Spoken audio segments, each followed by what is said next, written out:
another episode of Beyond the Black Rims. I'm Mars Girl. I'm Josh Knight the First. This is Season 7, Episode 15. Or Episode 157 if you're counting. So thank you for coming out here early on a Wednesday rather than on a Thursday, since this is Thanksgiving week here in the United States. So happy Thanksgiving, everybody. Yay, turkey. And thank you to all of our Patreon contributors over at patreon.com/MarsGirl who make this show and all kinds of other stuff I do possible. So, as always, thank you for that. So, I'm thankful for everybody here right now, honestly. You know what? I really am. I'm thankful for you here right now. I couldn't do the show without you. I'm thankful that you made cookies last night. I'm thankful that this cat is here right now. And not somewhere else. And not somewhere else, because she went on... Siren almost went AWOL today. She went on a little adventure today. She's an indoor cat, and somehow when I went out to check the mail, she snuck out past me, and I did not notice. As I was looking at the mail, she slipped out the door, I guess, because she just wanted to be wherever my feet were, and I closed the door, and I didn't know she was out there, and I took a nap, and she could have been out there for somewhere between, like, I want to say it was like an hour and a half. Yeah, at best it was an hour and a half. And then I realized she's not in the house. And I was just panicked. I go, oh my god, was she outside? Did I hear her pawing at the door? I don't remember. And I looked out the door and she wasn't out there. And I was calling to her in the house. I didn't go out looking for her. But I guess she was close enough that she heard me. And she came back up to the front door going, meow, meow. And I opened the door and sure enough, there she is.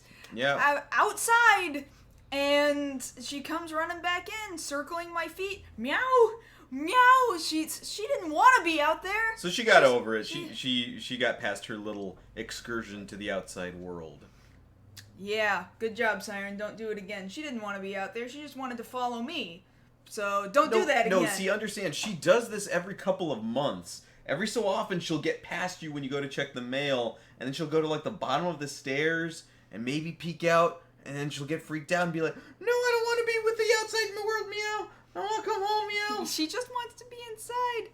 She's fine. No, she forgets that she doesn't like being outside. Yeah, she also forgets that she doesn't like blankets until she gets cold, and then she gets over it for a little bit, and then she'll poke at blankets, and then think that she wants to get into them, and then realize, no, I have a panic attack when I'm under blankets, meow, and then she leaves. So she's not an intelligent cat. I mean, she's got some intelligence about her, enough to get past her, or to get past me sometimes, but she's not, like, smart. That's poor, silly, stupid cat. Well, she's back here and she's safe now, safe with the family. So what else is going on? What else is going on? We've got more information for you guys for the stream we're doing this weekend. Yeah, that's right. So I guess we're starting, what, Friday night? Sometime? Yeah, depending on how our schedule's looking, we're either going to start Friday night or sometime mid-afternoon on Saturday. Just to explain to you guys, so every year we do try our best to make it out to MagFest. It's one of our favorite events that we do every year. We always go out for at least the past 5 years and host the Nerf War that they have there at MagFest, the unofficial Nerf War. And over the last few years, we've been doing the Saturday morning cartoon intro sing-along, which has been getting bigger and bigger and more exciting when more people show up. Admittedly, we might need a little padding, so that's why we're doing the stream. Yeah, so if you can help, that would be great. If not, that's fine. We're going to get it figured out, but we're hoping to still be able to make it to MagFest this year, as our events are quite popular. So that's kind of the point of it. Otherwise, just come hang out and enjoy us, playing games and stuff. We're going to be streaming some games. Streaming games. We've got you picked up Heroes of the Storm so that you could get that Genji skin. And that Genji skin is sweet. Alright, like, I could hardly play as Genji before, but as soon as I got that skin and I equipped it, my focus became like the razor's edge. I am in there, and I'm hitting more people with Shuriken than I ever have before in my entire Overwatch career. So I'm not really all that interested in MOBAs, but that game is not too disinteresting. It's not bad. I admittedly enjoyed it a lot more than I thought it was going to. I mean, yeah, granted, we trudged through like almost 4 hours straight so I could get the skin, but then I find out they're in Heroes of the Storm. They've got 2 super awesome Zarya skins that are just for Heroes of the Storm. I wish we had them in the game. Maybe at some point down the road, that would be nice. And of course, we've got other Overwatch news to tell you guys about later on in follow-ups, but I don't want to take up too much time with that. Right. Is there anything else we wanted to talk about before we got that far? Yeah, no. No, I think everything is more or less going to get covered in the show tonight, which is weird because for as short of a show as it's gonna seem, we're gonna fill up the whole hour. Like it's all there. It's a full show. It's regardless. a full show. So, and I'm glad that you guys are here for it. So let's go ahead and talk about at least what the stories are going to be once we finally get to them. So first of all, we want to let you guys know about a variety of different Black Friday deals and events. Some of them Cyber Monday, perhaps. A few of them, but primarily Black Friday deals for you, the interested nerd consumer. Yes. What's coming up after that? After that, we're going to talk a bit about this bit of news about talking about if Mario could eventually ever end up on Xbox. Which is something that has been discussed from Xbox executives a number of times over the course of history, and it has once again come up again today in news that they would like for Mario to possibly be available on Xbox, so let's see if that's going to be a possibility. That'll be another topic of discussion a little bit later. And then our last story of the evening, we'll go over again. We brought up before previously that Monster Hunter has been optioned to become a live-action Hollywood movie, but now we've got some information about the director and the story direction. One that sounds pretty... It makes sense for what they're trying to do there with adapting a Capcom game, but as far as the stories are concerned, we have concerns for that story. So we'll talk to you guys about that in the third story. But before that, of course, as always, I'm sure you have follow-ups for us, yes? Yes, of course. Every week. That's what I do here. So let's go ahead and get right into it. Another reason I'm thankful for Josh on the show. It's Thanksgiving, guys. Give me a break. Yeah, okay. There's a theme going. All right. So let's go ahead and get right into it. First piece of news that we've got that we're very happy for because we've seen a bit of this and we haven't been able to talk much about it. So Justice League Action, the latest animated iteration from DC Animation, has found their premiere date. It's going to be on December 16th. They're going to show 4 episodes back to back. Oh, that's a lot. Which means it's going to be an hour. Because remember, this is going to be half episode. Right, they're 15-minute episodes, so basically the premiere is going to last an hour. They're on Cartoon Network on December 16th. Get with it, act like you want it. This thing is going to be awesome. Yeah. We've seen promo clips. We can't tell too much more than that. Some incomplete clips, yeah. But definitely this is what a lot of people have been hoping for. The best bits of the DC animated universe have been poured into this by people who really care about the project, and I can't wait for this to premiere. Yeah, absolutely. Okay, so let's go ahead and take it from cartoon to live action. Mm-hmm. So we have a picture here of 4 promotional posters for the different CW DC shows. Now, of course, we've been talking about this. The hype has been building up to next week when all 4 shows cross over into this giant invasion crossover event. Now, the thing that's interesting here, I don't know if you can blow that up at all. Of course, it's the respective shows, Supergirl, Flash, Arrow, and DC Legends of Tomorrow. But if you can see right there in between Green Arrow and Flash, there's a very familiar building there in the background. It's the Hall of Justice. Oh, okay. And I don't know why they would put that there other than to tease me and play with my emotions. Well, it's kind of interesting here that the backgrounds are bleeding over through these which they've done on posters purpose. too. Yeah. You know, to show the symmetry between, or not symmetry, synergy between all 4 shows because of this giant crossover event. Mm-hmm. But if they're going to start, like, I've done the math. They basically have enough to have a small-time Justice League there on the CW. So if they finally want to start committing to it, about time, give it to me. Uh-huh. That's what I want. I hear you. Let's bring it over. Okay, so let's go ahead and move on to Marvel news. So a bit of a casting news over with Black Panther. Actress Angela Bassett was just announced as joining the cast of Black Panther. She will be playing T'Challa's mother. So another strong actress joining the cast there of Black Panther. Looking forward to that. Over with Captain Marvel, we've had more news on the set. Well, not so much on the set as they're setting up for the movie. They've commented that she will be by far the strongest Marvel character they will put on the screen. Her power will be unparalleled to any of the other heroes that we've seen thus far. That's interesting. Yes, so a lot of people happy. Oh, their strongest character is a woman. Absolutely, about time. We're still mad at you for shafting Black Widow like that, but at least we get something. So we have that to look forward to there. Okay, a bit of positive news that I've been waiting to report on. We got our first look at set pictures from Pacific Rim Maelstrom, courtesy of John Boyega. We see him there on the set. He himself posted this picture? Yes, on his Twitter. We can see him there playing the role of Stacker Pentecost Sun. No word on the character name just yet, but we have the proof now. Yeah, I can stop it's there. complaining. They're doing it. Yes, Thank you. the other bit of now I news- can stop listening to that out of you. Yes. The other bit of news that we know is that they're in Australia where they're filming. They're setting up to double part of Australia as Tokyo. Huh, So we at okay. least know some of the story will take place in Tokyo. Interesting. So good to hear that. Okay, Wish overall, they could have actually gone to Tokyo, but okay. it would have been nice, but stuff. Okay, moving on to some Star Trek news. Actress Michelle Yeoh, who a lot of people know from the Crouching Tiger, Hidden Dragon movies, has been cast as one of the main leads there in the Star Trek Discovery series. That's pretty cool. Yes. Does she speak English? Yes. I don't know. Yeah. Why would Several- I? Why should I know that? Because I talk about it. I don't know. You don't talk about that. Well, not as much as I should, but she will do just fine there. Still waiting for more news on other casting announcements, but nice to see that they are still moving forward with that, despite some rumors of stalling there. Oh, well, there's no rumors. It's stalled. Yeah. Well, it's the rumor how bad. Yeah, that's true. Okay, so moving over from Star Trek to Star Wars, it was announced over the weekend actress Emilia Clarke will be joining the cast of the Han Solo movie. In addition to that, some interesting news that we're hearing from Rogue One.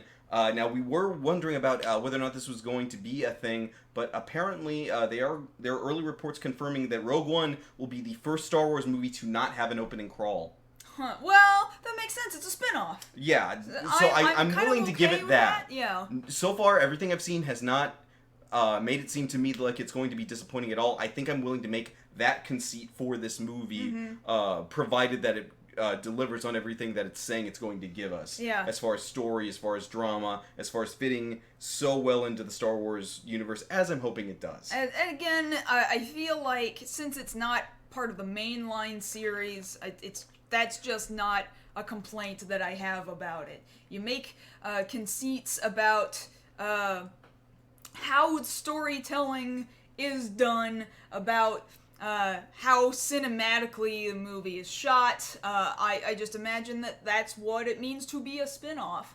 Right. So we've got that to look forward to. Just a few more weeks until we get it. So Right? get ready for it. Okay, so moving on to actually some other video game news. So we've been hearing news that they're looking to reboot Mortal Kombat as a film franchise. They now have a director attached. That's going to be James Wan, who is currently attached to direct Aquaman.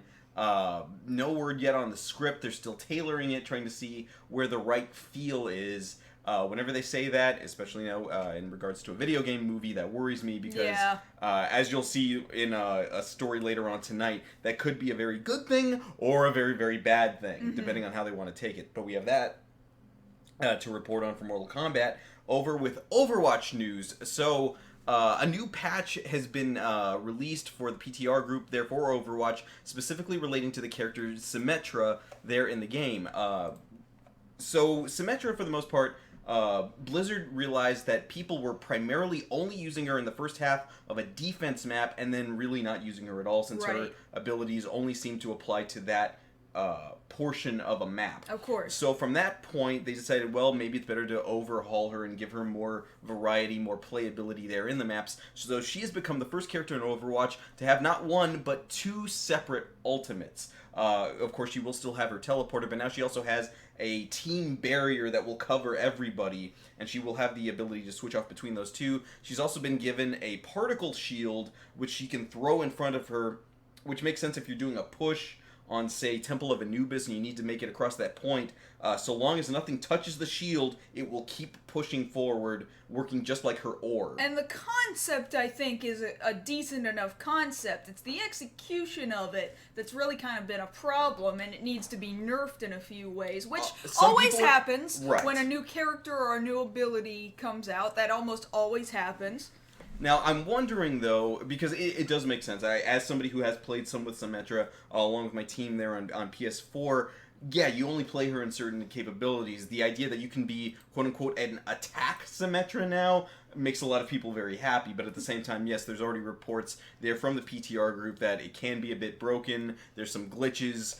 People are, like, putting multiple shields into the sky. Which looks really and- pretty, it's like letting a balloon go and watching it fly away.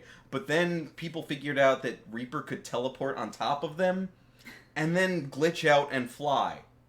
Which is beautiful to me. I can't quite tell whether or not they have control over their flight, though. I'm willing to find there. out. I'm absolutely going to find out. You're gonna find out whether or not you can control his flight. Well, Yes. they don't see.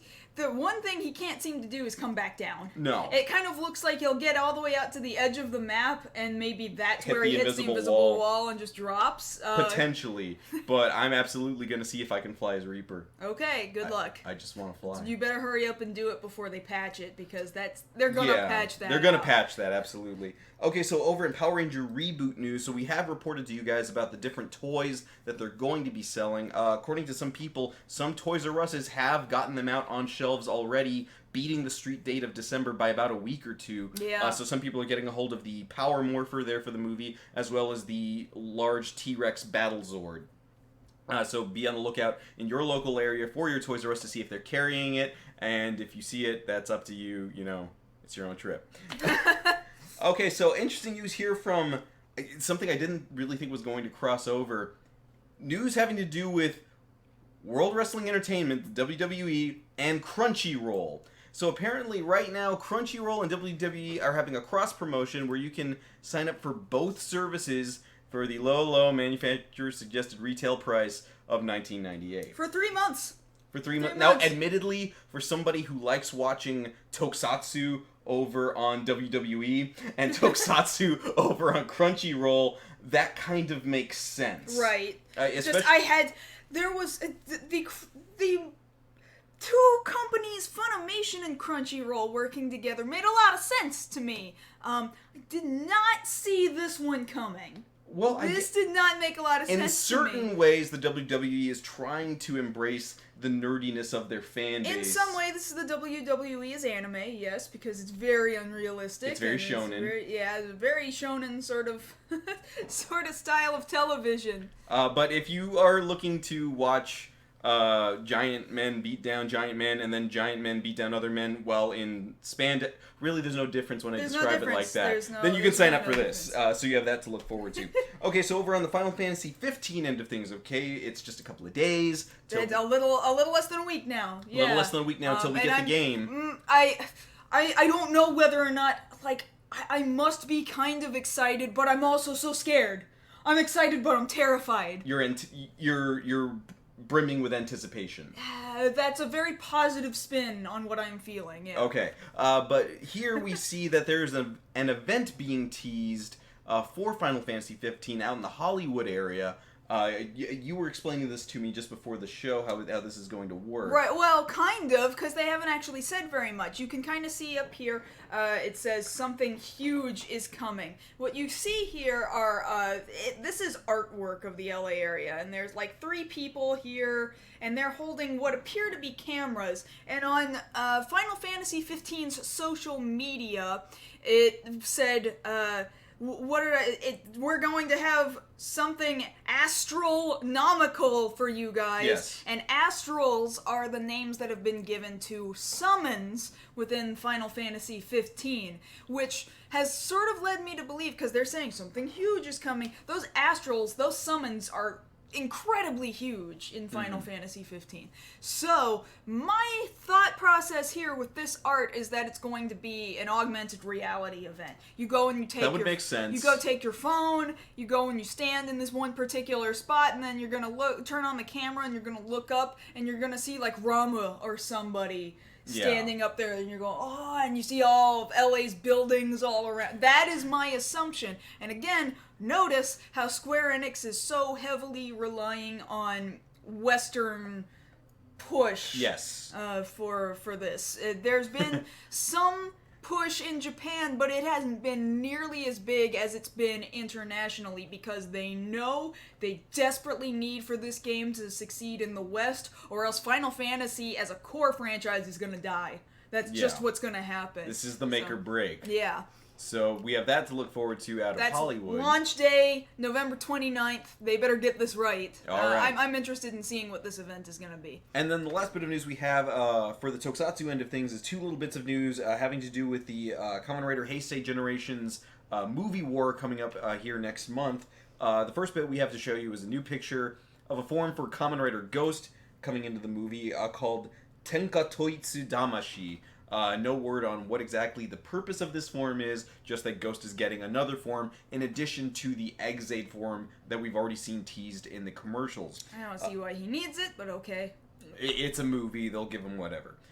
Point being, the other bit of news that we've had in relation to something else that we've been trying to cover is that we've been wondering whether or not certain actors, specifically Wizard, Gaim, and Drive, their actors would be returning. We have at least been able to confirm 2 of them. So Shunya Shiraishi, who plays Wizard, and Takeuchi Ryoma, who plays Drive, have been confirmed as part of the cast, but we've heard nothing from Gaku Sano, who plays Gaim. So we've at least got 2 out of 3.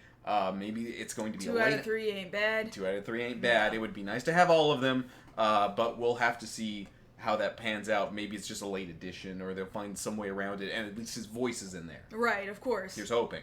I will accept a voice. Of course. But that's all our follow-ups for the evening. Let's go ahead and get right into our first story. It's Black Friday.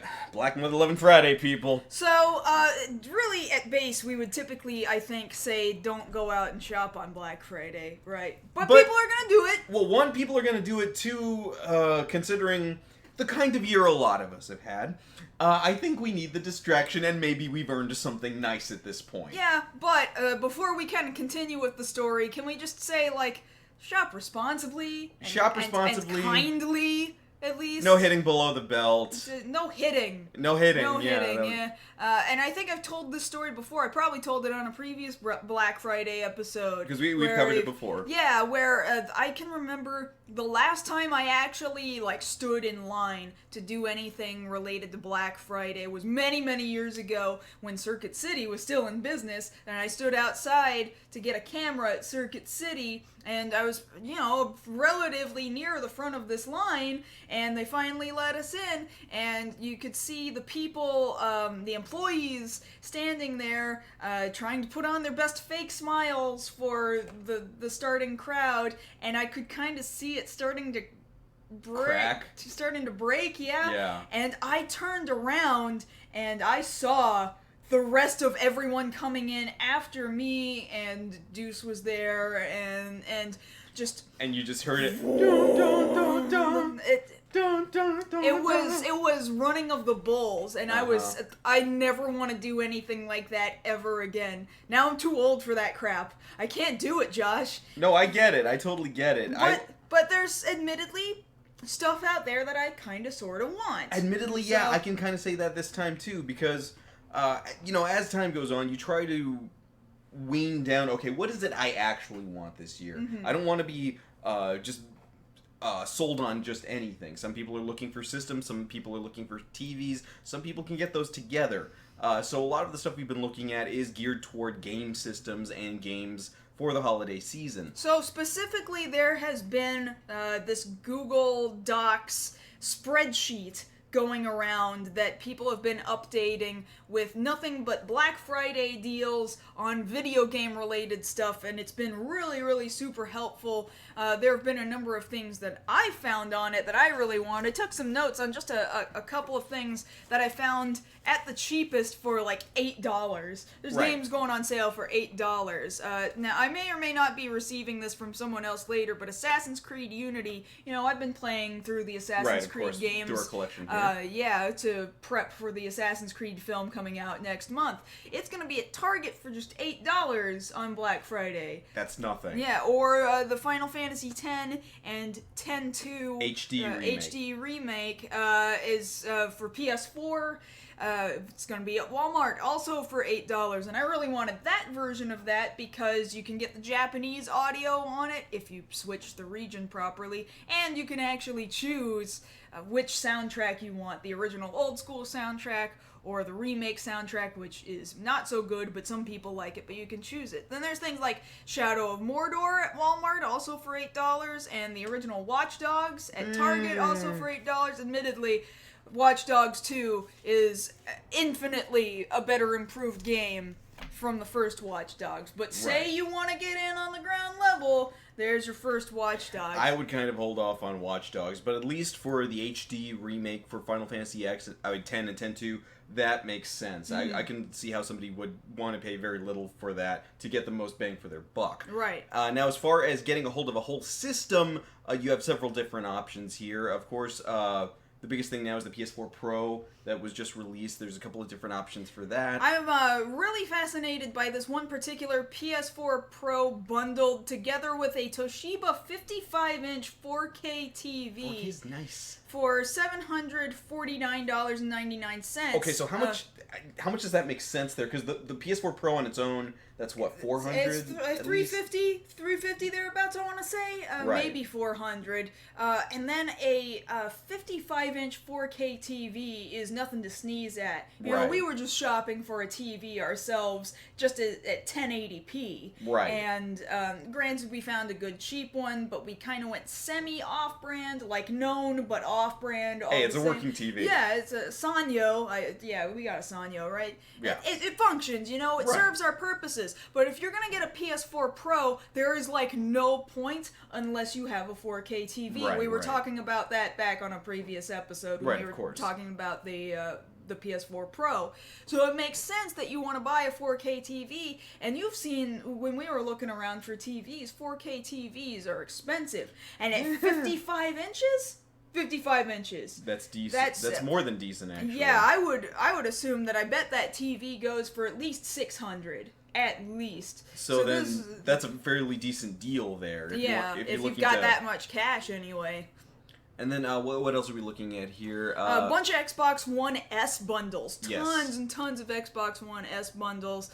Stuff with extra controllers, stuff with extra games, and a lot of them, with the extra games and the extra controllers, $250. That's not bad. From various places, like That's tempting. Through Dell, through Sam's Club, this one here, Xbox One S bundle, just with Minecraft and without an extra controller, is $240. That's at Costco. At Costco. So these are mostly at, bigger, what's the word I'm looking for? Wholesale kind of stores. But I know a lot of people, we know friends who've invited us to go shopping at their I've done the mall, I've done Toys R Us, I've done Walmart on Black Friday. I've never done a wholesale shop like Sam's Club or Costco. I have no concept of what Black Friday looks like at a wholesale store. I don't know that I want to know. Because maybe that's a whole nother mega level of having to put up with crap. Maybe you're right. Which, granted, it's funny. I want to say, when I worked at Costco, because I worked there during the holiday season, I don't think I did Black Friday. I don't think Black Friday was a thing I did. No, you never said you did. No, that doesn't seem like something I did. So, you know what? Whatever. Now, see, the interesting thing here I'm seeing also across the board for the new 3DS is that there's no change. It's the same no matter where you go. It's about $100. Yeah, $99.99 at Best Buy, Target, Walmart, GameStop, Toys R Us. So Nintendo clearly put that big decision all the way across the board. You're all getting it for the same price. That seems really obvious to me. I know you were talking about, we were looking at theblackfriday.com. Right. That includes stuff about Cyber Monday as well on it, correct? Yes, that's true. You were looking at places to get Nerf blasters. And see, that's the oddest thing about it, because Toys R Us has a doorbuster listed for the, I believe it's the Centurion, the large Mega Dart blaster, which is going for Don't point that invisible blaster at me. All right, how about this real blaster? All right, that's better. Okay.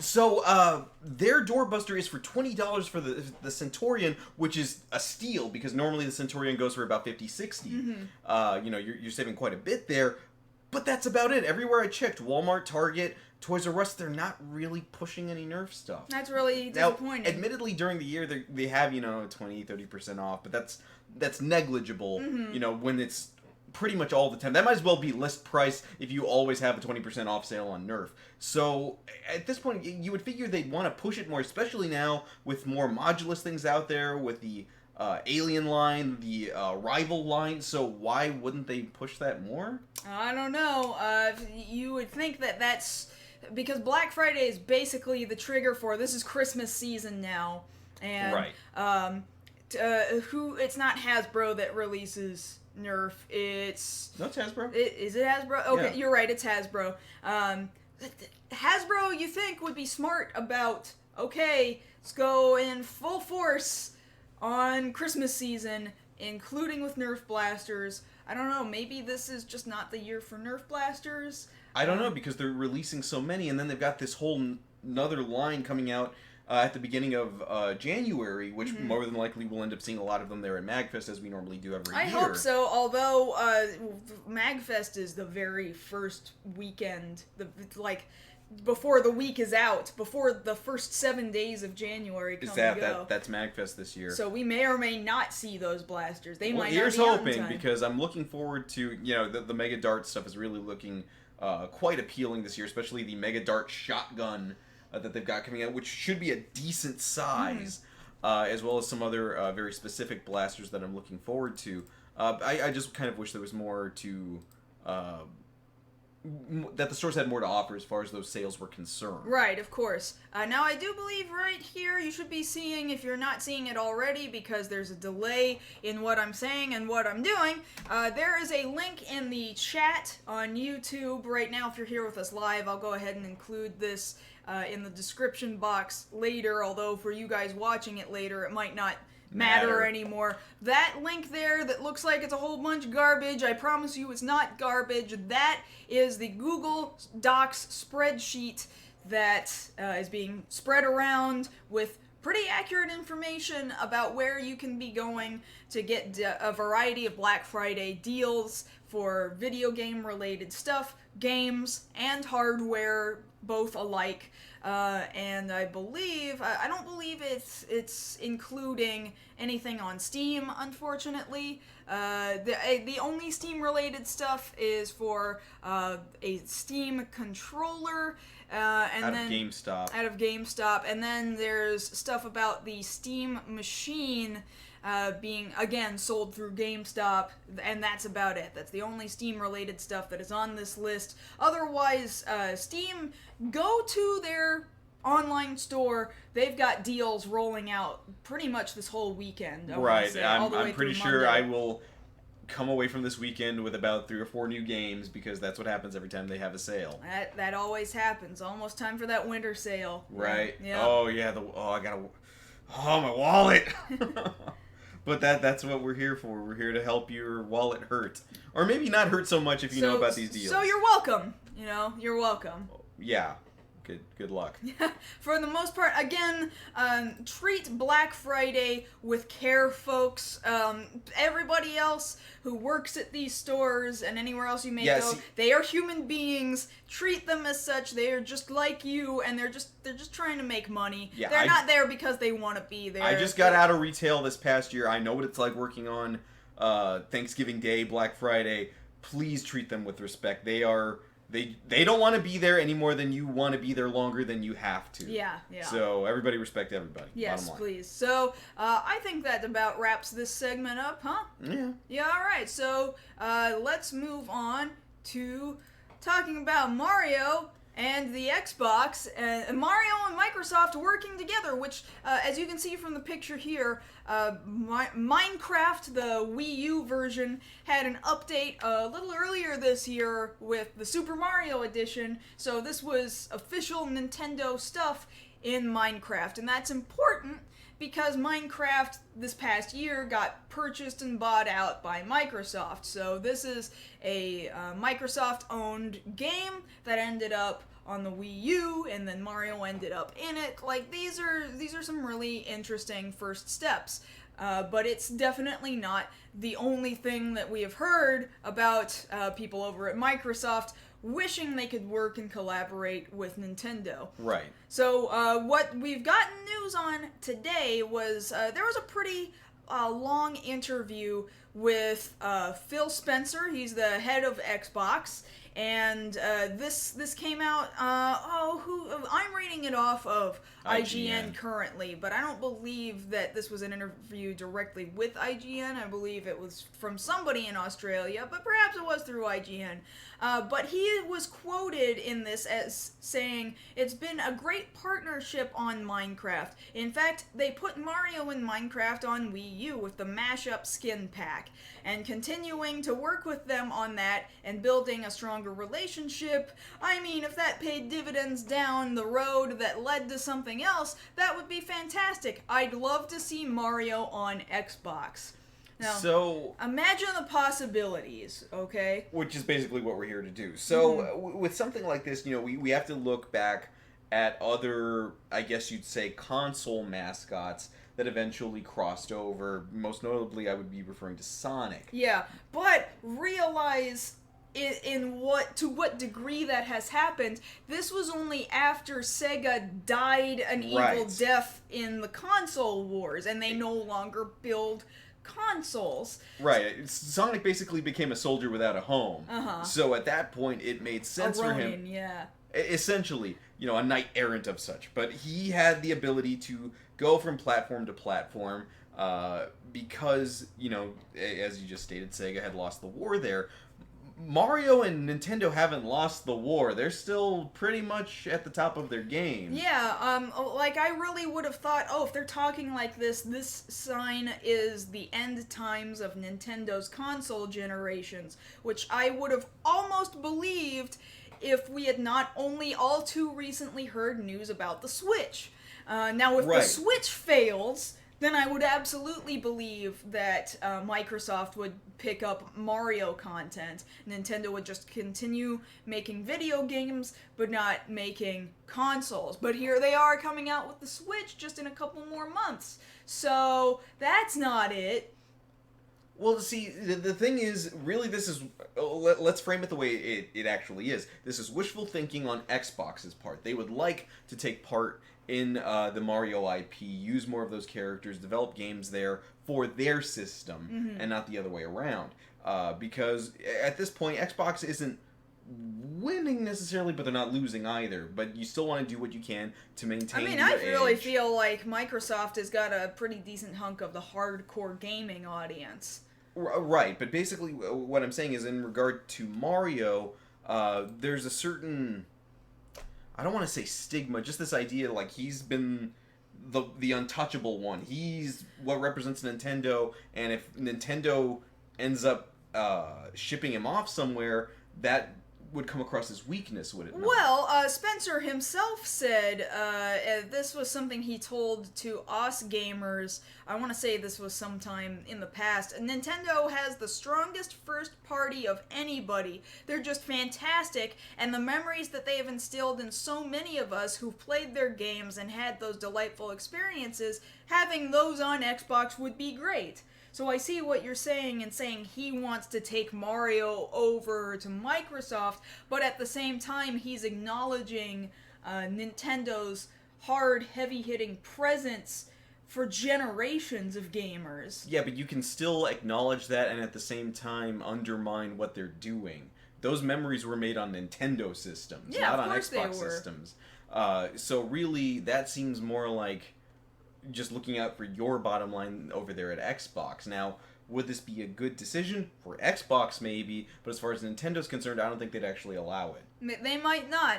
Now, granted, even Spencer has even said before in the past that he really wanted to see, Banjo of Banjo-Kazooie over in Super Smash Brothers. He really wanted Banjo-Kazooie in Super Smash Brothers, and that didn't end up happening. But when you break it down, everybody wants everybody in Super Smash Brothers. Even people from Microsoft want their Microsoft characters in Smash Bros. This is how we got Solid Snake. Yeah, pretty much. So that's more of a wishful thinking that could actually take part in something over there on the Nintendo end of things, is, bringing somebody in for Smash. But that's about the extent of it. You got Pac-Man in there, and that's Bandai Namco. Yeah. So, you can cross over a bit, but realize whose house you're playing in.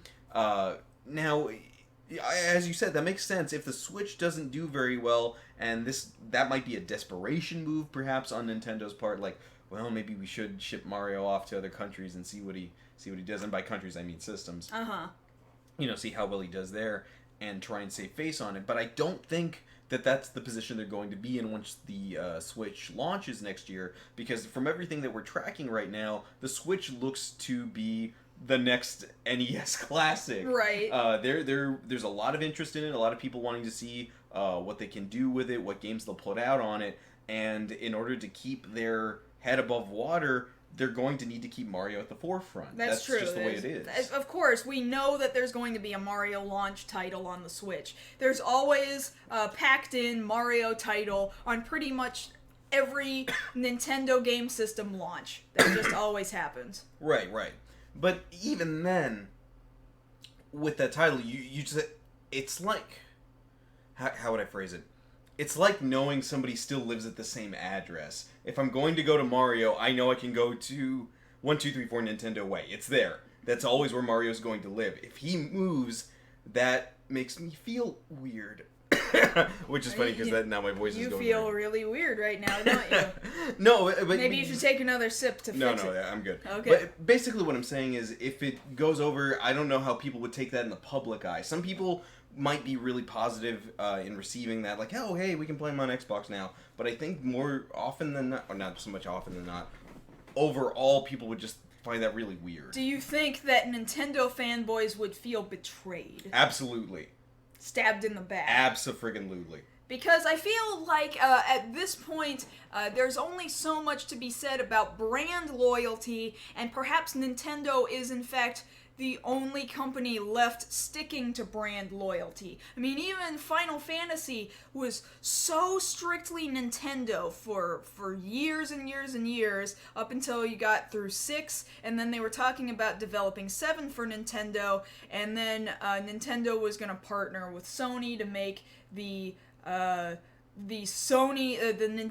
PlayStation, and then they broke one another's hearts, and then Square Enix was like, well, screw off, we're going with the disc-based system because we need something that big, and Nintendo got their hearts broken because Final Fantasy broke up with them, and then they were purely Sony all the way up until Final Fantasy 12, and then even 13 for a while before they released 13 finally on Xbox 360 a little while afterward. And from that point on, even Final Fantasy no longer sticks to one particular console, and they branch off to multiple different consoles. No one has brand loyalty anymore except for Nintendo properties and their in-house properties. So Mario taking that leap off of his console and into another console would be 30 years of brand loyalty gone. Viewed as down the drain. Now, if you were going to switch out brand loyalty for another IP that they own, like, say, Metroid or Star Fox, try testing those out on other systems, that I could easier see. In fact, Metroid probably would work very well on Xbox. It could. In a certain light, depending on the kind of game that they would develop. But my concern is that it would go way too grimdark, and they almost did that once. Like, it was kind of going down that road, and people didn't necessarily like it. But you see what I'm saying? Testing it out with a second or third tier property, that would make sense because you test with second or third tier. You don't send your head flagship video game ambassador. Yeah, you don't send the video game ambassador off to the front lines. Yeah, you just don't do that.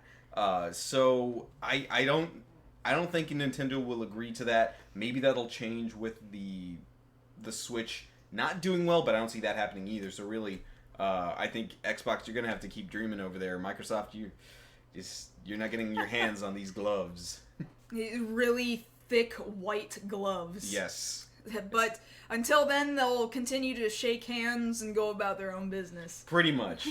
So for now, I think it's just one big old pipe dream to really not originally try and make a pun out of that, but that's the way it ended up. So I'm sorry. Pipe dream. I didn't mean to, but I think we're done. I hope you feel bad. I do feel a little bad. Okay. That was not my intention. Right. You're about to feel a lot worse though. Depending. So let's get into our third story here, having to do with Monster Hunter, what the are- live-action movie. I just want you guys to be able to see what exactly is happening. There's a dragon there, okay? He's tearing apart an airplane. That is the basis of the setup for this story. Okay, I need so you guys to let's understand. cover all our bases here. First and foremost, we have talked to you guys before about this potential Monster Hunter live-action movie that's been in development through Capcom wanting to get this to the big screen. Well, now they found a director in Paul W.S. Anderson. Now, of course, Paul W.S. Anderson is most notably known for his take on the Resident Evil franchise. But he also did Mortal Kombat back in the day. Yes, that is also and Mortal true. Kombat is probably one of the best received video game movies. This is very true. Till this point in time. But then, it was only so accurate, but we accepted it and we liked it. And, for the most part, I think most people did. Yeah, and still do. But then Resident Evil is like a completely different ballgame, Because with Resident Evil, what they ended up doing, as most people know by this point, is that the first movie takes elements of what makes the game, and they put it in the context of a movie with their own protagonist, Alice. And then as the movies progressed, they started introducing more elements, more characters from the game that people recognized, and now we're finally getting into the last movie, the final chapter, which will be I wish coming it out wasn't shortly. releasing on my birthday, because it is. It's releasing on my sorry about birthday. that. Yeah, me too. Apparently it's coming out in the UK in December. Or is it Japan? It's coming out somewhere other than America. I think it's Japan. I think it's Japan first, in December. More than a full month before America gets it. Now, the interesting thing about Resident Evil, and it makes sense to talk about that since these are both Capcom properties, is that with Resident Evil, despite the fact that they've changed the narrative towards the character of Alice that they've invented there for the movies, Far more action-based. but eventually the games got there as well, especially like around 4 or 5. Yeah. Even if some people felt betrayed, like, hey, I remember what it was like playing this game, and this movie's not quite that, a lot of people still went into that movie and thought, wow, this is a really cool zombie movie. Yeah, so in that sense, Capcom going back to this director makes financial sense for Capcom. Because they're... in logical sense, too. Yeah, because they're like, it might not be accurate to our games, but it's making us money, so we may as well give them another one of our game properties. That's kind of the mentality that I'm getting from this decision, right. having been now, greenlit. Now, the funny thing about this is, we just got finished talking about Nintendo. Of course, back in the day, we remember before Mortal Kombat, there was the Super Mario Brothers movie. Yeah, which, all things considered, of course, at the time, like, it was terror-bad, and it bombed. If you guys haven't seen the Game Historian's video on this, on the creation of the Super Mario Brothers movie that just came out earlier this week, I highly recommend it. So much time and research and dedication put into that thing. It's absolutely fascinating how many rewrites there were,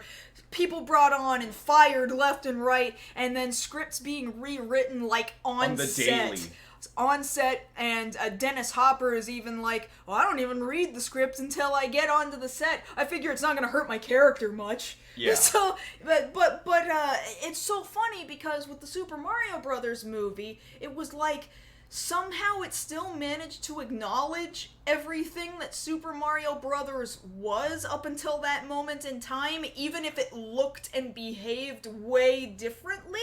It's such a weird dichotomy, that film. Because you look at it, and the way that movie, and I bring it up for a reason, the way that movie's set up is that Mario and Luigi exist in our world, and then they get transported to the world where all the stuff that's more like Super Mario Brothers actually happens, and then you have to worry about the ending where it comes spilling back over into the real world. Apparently that's what we're dealing with Monster Hunter. This is very concerning to me. Because we've been Super given an official synopsis for the movie, which I'll go ahead and read now. For every monster, there is a hero.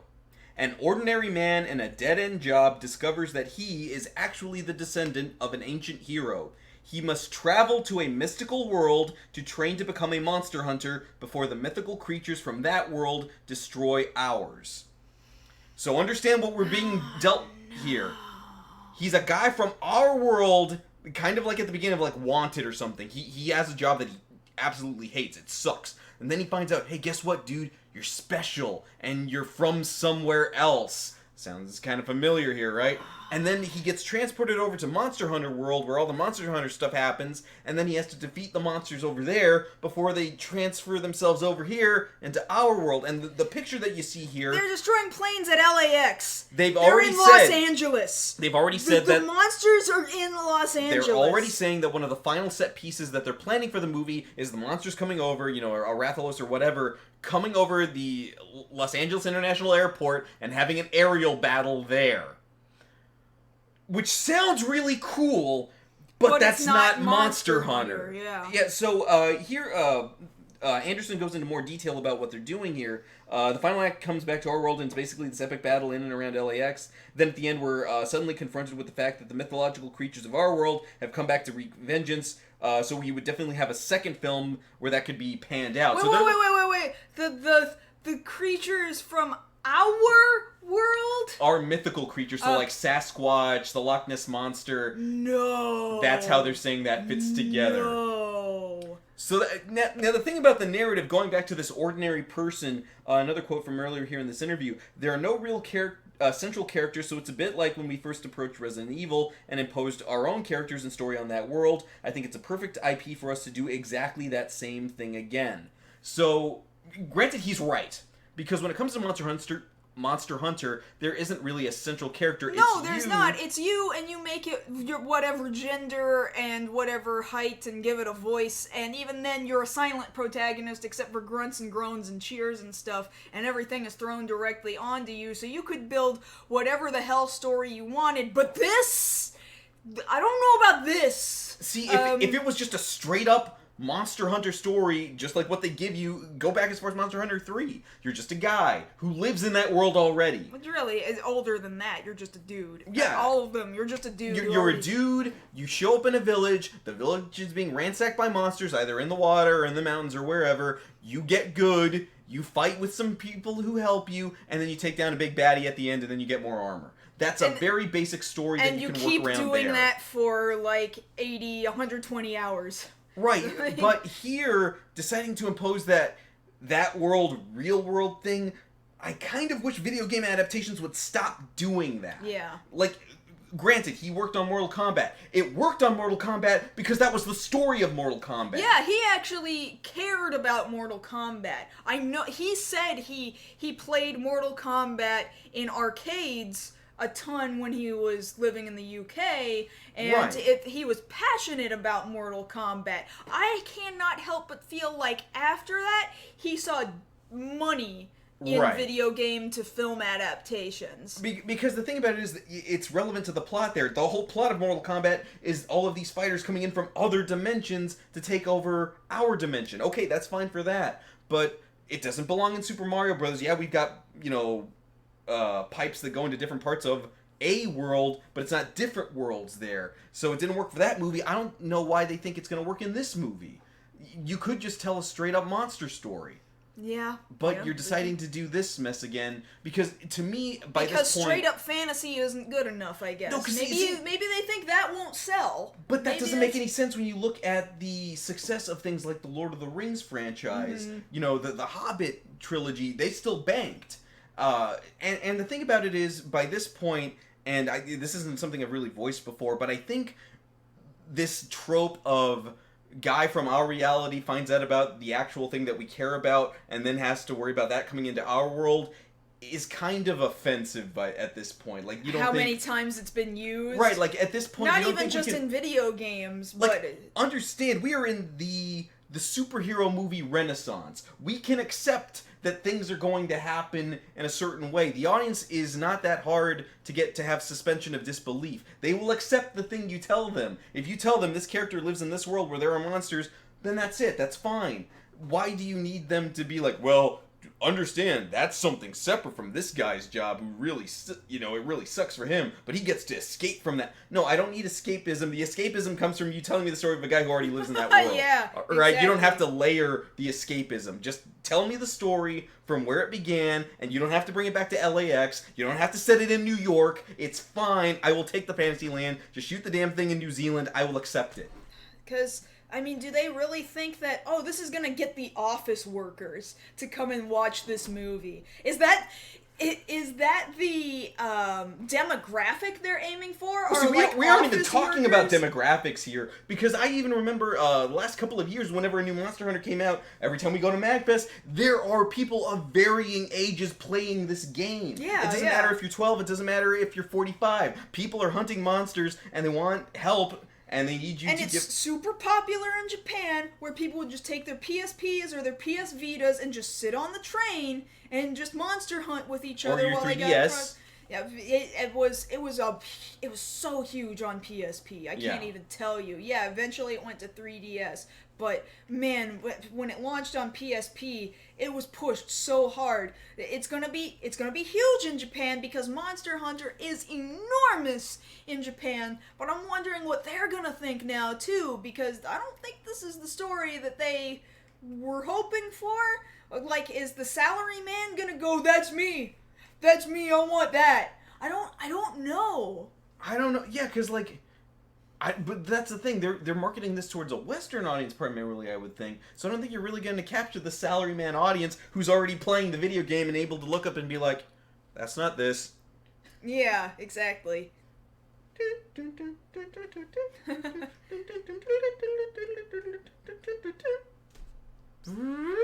It's not this.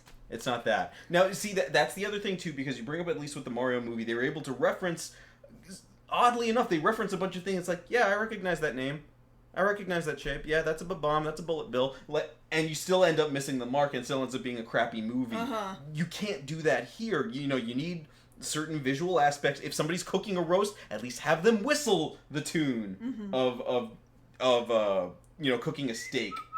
That makes sense. You want to be able to show the different parts of that world without ham-fisting references, but at the same time not ham-fisting action movie. You have to find a balance. Well, it's gonna be action because it's an action game to an extent. But you get what I'm saying. You don't want it to be overbearing one way or the other. I get that. If it's too overbearing on action, you get most of the Resident Evil movies. If it's too overbearing on lore, then you get the Warcraft movie. That's true too. But there's only so much lore in Monster Hunter to begin with.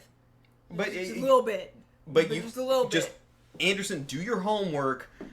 Reconsider this plot. You still got time. We're in the planning stages, all right? We know you can change the direction of the boat. This sand-crawling boat there in the Monster Hunter world. Just realize where your core audience is. Realize you don't have to set things in the real world and then drag us back and forth. There's no point in that. Right. It's wasting money on your part. Just save the money for portal technology that you would use for CG rendering and just focus on your monsters. Yeah, I agree. Monsters are the most important part of this. Yeah. And I don't think they want to be here either. Yeah, so just drop it, man. All right. We done with this? I'm done with this kid. Done with this. All right. So thank you guys so much for being with us for this early episode of Beyond the Black Rims. If you're here with us live, we're going to continue on as normal and do our additional half an hour of Q&A time with you guys right over here. If you are not here with us live, thank you all the same for watching. I hope you can come down and be with us next Thursday at 9 p.m. Central over on youtube.com/MarsGirl/live to come and see us again live here for another episode of this, where you can also join all these fine people, have a discussion during the show, and join us for the additional half an hour of Q&A. Yes, and don't forget to check us out over on social media. We'll be posting more about the stream we're going to be doing this weekend to raise money for getting us to MagFest. You can go ahead and follow us. I'm at Josh Knight First. I'm at MarsGirl. And for this episode of Beyond the Black Rims, we wish you guys happy Thanksgiving, and we'll see you guys again next week. Thanks, everybody, and now take a look at this advertisement. Thanks! Danny is a young sci-fi writer living in the UK. Everything was going great until one day he was captured by a beautiful woman, terrifyingly hot. Her name is Morphine, and she'll make you scream. Get ready for your adrenaline shot, 'cause she locked him up in the basement. She tortures him day and night, whips and chains and moans and pain. She forces him to write amazing sci-fi